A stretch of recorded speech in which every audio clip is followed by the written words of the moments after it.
Well, hello everyone. My name is Aradhya, and today we are going to discuss a very important topic, which is the components of plaint under the Code of Civil Procedure. Please stick till the end because we are going to discuss this topic using an example of a plaint. So, without wasting any time, let's get right into it. So, what exactly is a plaint? Under the Code of Civil Procedure Code, there is no defined definition of plaint.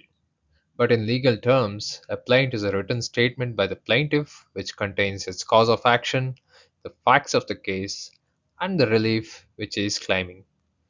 If you look at Code of CPC Order 7, it specifically deals with the particulars, structure, and various requirements of a plaint. And moreover, under Section 26 of the CPC, every suit shall be instituted by the presentation of a plaint. So we can say that plaint is the first step in the institution of a civil suit. So moving on under Order 7 Rule 1 of the CPC, we have various particulars which has to be contained in the plaint. So the first thing we have to mention is the heading and title. Here heading and title means the name of the court in which the suit is instituted. The second point is name and address. Here, the name and address include name, description, and place of residence of the plaintiff, along with name, description, and place of residence of the defendant. Here, one thing we need to remember is if the plaintiff or the defendant is a minor or a person of unsound mind, a statement of that should be made. And the third point is various facts of the case which the plaintiff need to clearly give in the plaint.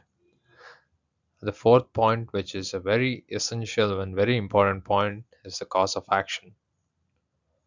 And the fifth point is the jurisdiction. The plaintiff need to show in these facts that the court has the right jurisdiction to hear his case.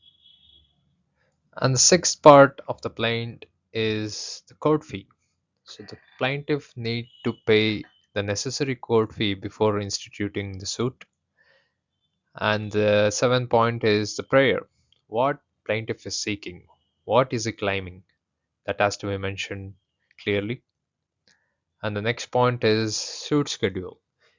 If the suit involves a immovable property, the description of the property must be clearly mentioned, like the size of the property, the dimension, and what are the other properties besides his property in the east direction, in the north direction, in the west direction. All these needs to be mentioned. And next we have the verification part where the plaintiff need to provide statement that whatever the facts he has mentioned in the suit is true and best to his knowledge. And finally, we have the signatures of the plaintiff and the advocate who is representing the plaintiff. So let us look at various particulars of a plaint using this example. Here we have a draft plaint in the partition suit. So if you look closely, we have the heading and title of the suit here. In the court of civil judge at, here we can mention the name of the place, civil suit number so and so of the year 2025. So this is the first part of the plaint, which is the heading and the title. And the second part is the name and address of both plaintiff as well as the defendant. Here he is the plaintiff, his name should come first, and along with his name we can provide description and place of residence, like he is the son of so and so and is residing at so and so, and we have to mention plaintiff clearly versus the name, description, and place of residence of the defendants. Here B and C are the defendants and their details are provided below, and we have to mention defendants here. So moving on, we need to write one heading saying that the plaint under order 7 of the CPC. This is very important because we need to mention under which order we are submitting this plaint, and it is for partition and separate possession. And point number one, two, three, briefly states the facts of the case. Here, the plaintiff and the defendants are the members of the Hindu joint family, that they are the co owners and co partners of the properties. So that's why he's asking for a partition. And he's also mentioning that the suit properties are ancestral or joint properties acquired from the income of the joint family or inherited from the common ancestor.